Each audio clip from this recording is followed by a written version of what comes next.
Welcome to Your Anime Senpais. I'm Richard, and today I'm going to be watching and reacting to Higurashi GOU episode 10. So, last episode, we started a brand new arc, brand new timeline. This time around, things seem to be focused on Satoko. And Keiichi learns a lot more about her. Well, first he learns that, or at least from our perspective, anyways, he seems to learn that she's pretty amazing at a bunch of different stuff, especially for a kid of her age. She seems to be pretty good at sports, and she seems to be a very good cook. So that's good thing right there. But he also finds out that her parents had died a few years ago. They were actually the first, I guess, victims of the curse. Apparently, they were for having the dam built, which goes against what everybody else in the village wanted. So, but I guess the government was going to give them money, give everybody money, of course. But and I'm assuming that her parents just needed the money.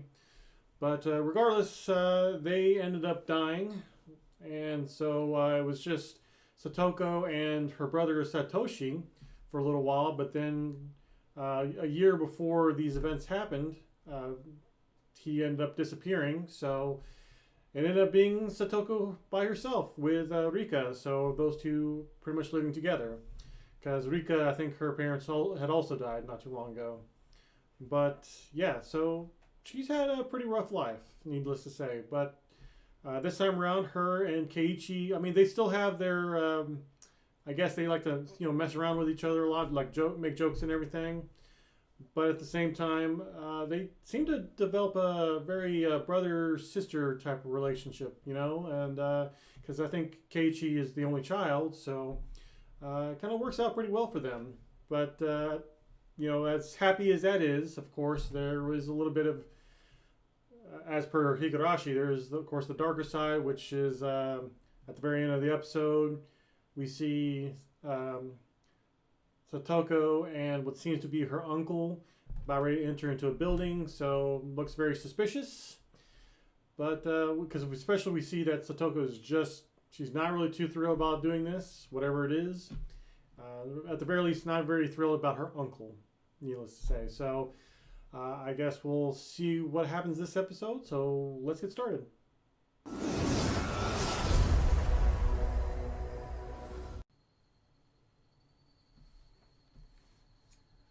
Oh, is this them escaping? No, maybe not. Oh, wow.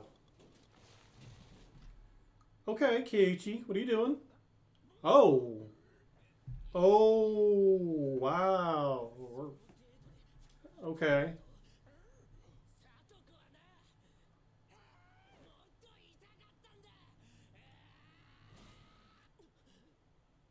Oh, wow.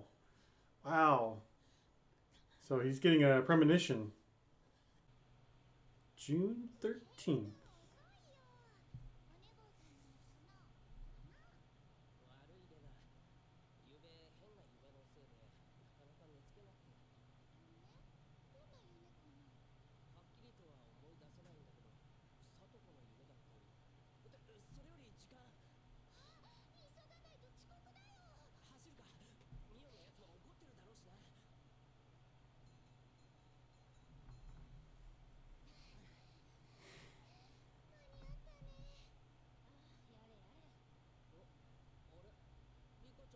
Uh-oh. Uh-oh.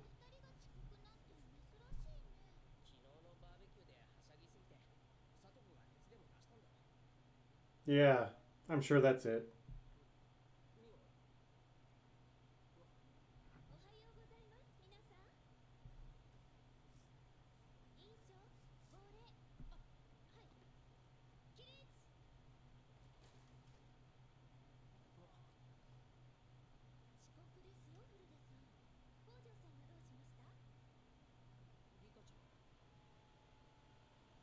Nothing? Uh, hmm.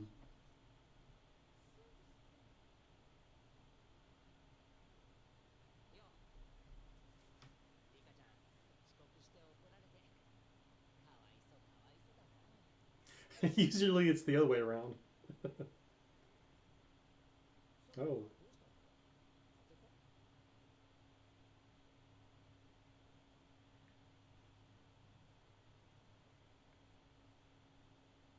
Nothing? Hmm.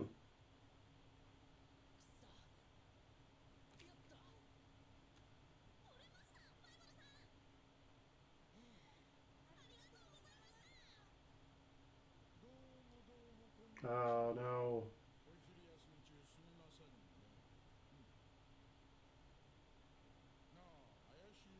Like I don't hate him, but it's just like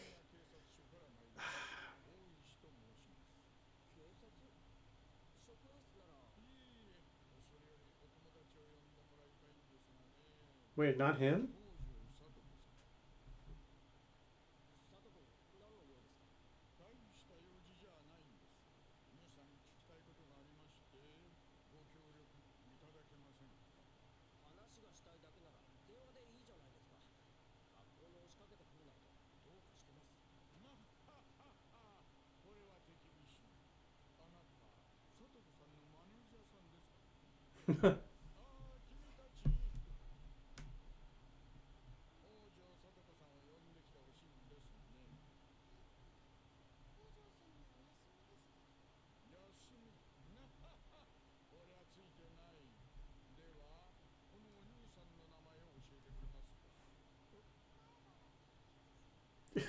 Why are you telling him that?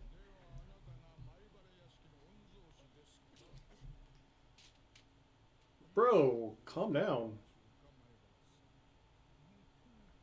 Like I know he's a nice guy, or at least he seems to be.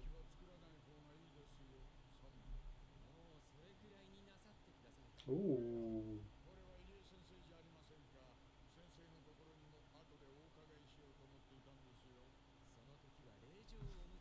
Oh.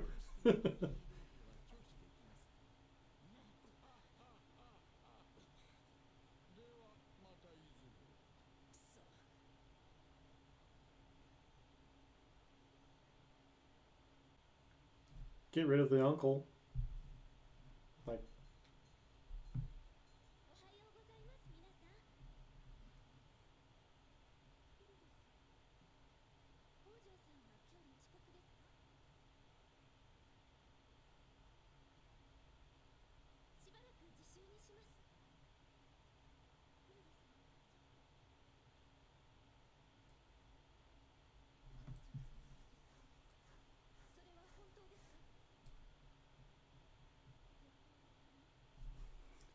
what are you doing?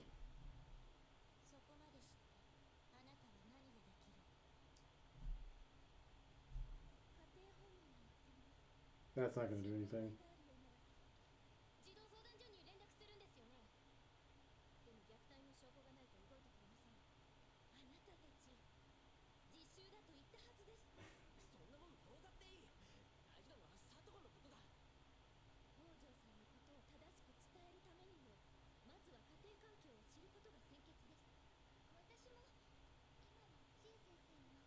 That would be a good idea. I mean,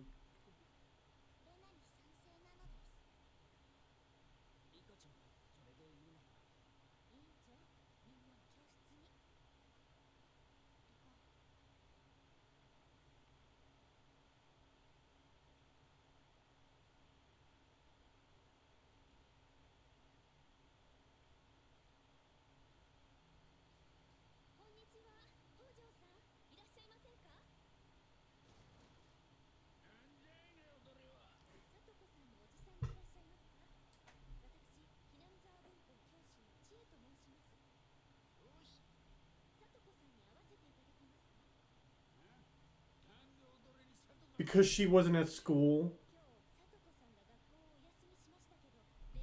Yeah.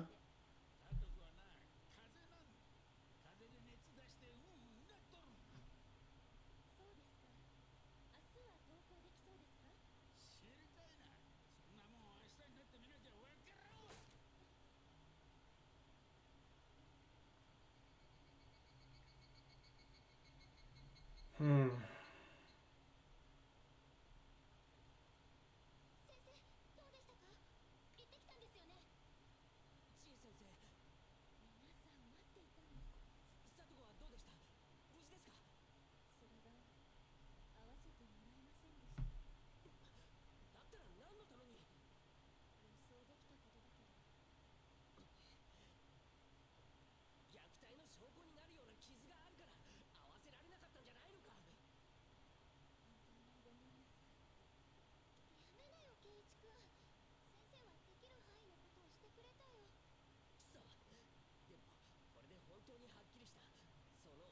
Oh man, Rika's like, it's happening again.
Hmm.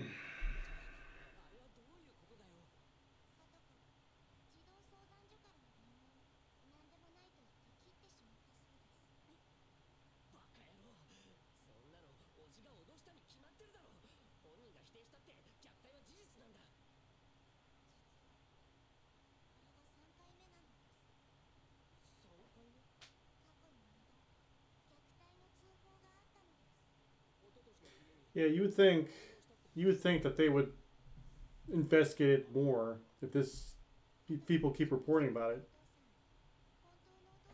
Oh, really?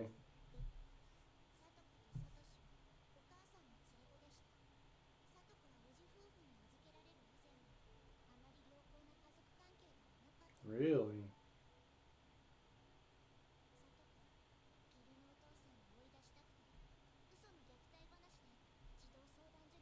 Oh, wow.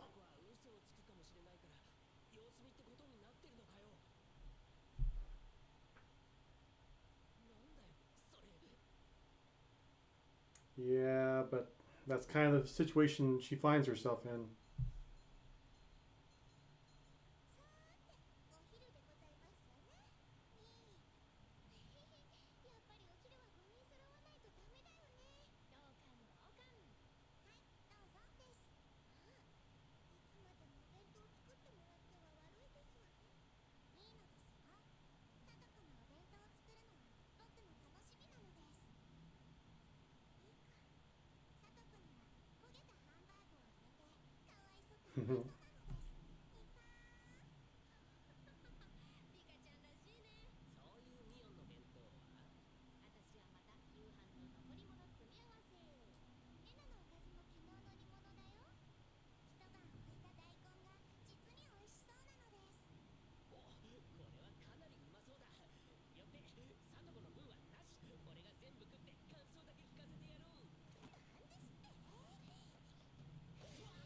Oh.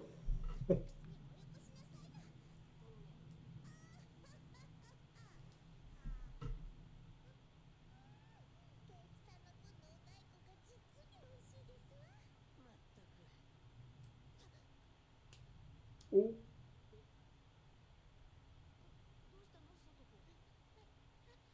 Oh.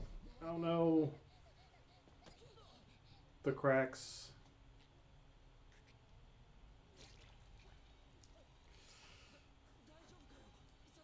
Oh no.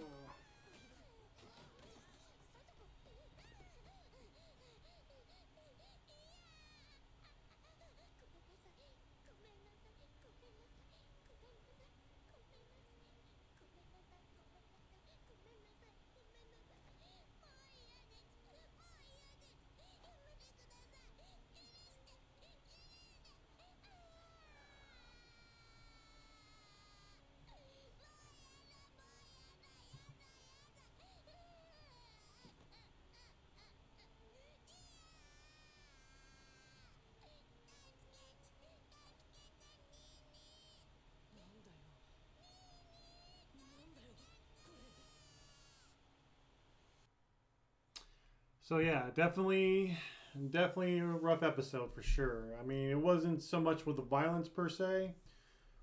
I mean, we did have a violent moment at the start there, but that was more like a premonition or flashback or whatever you want to call it. But it was more just rough in terms of like what's happening with Satoko. I mean, obviously abuse is not fun to look at or experience, obviously. So um, that being said, though, her breakdown at the end, I feel like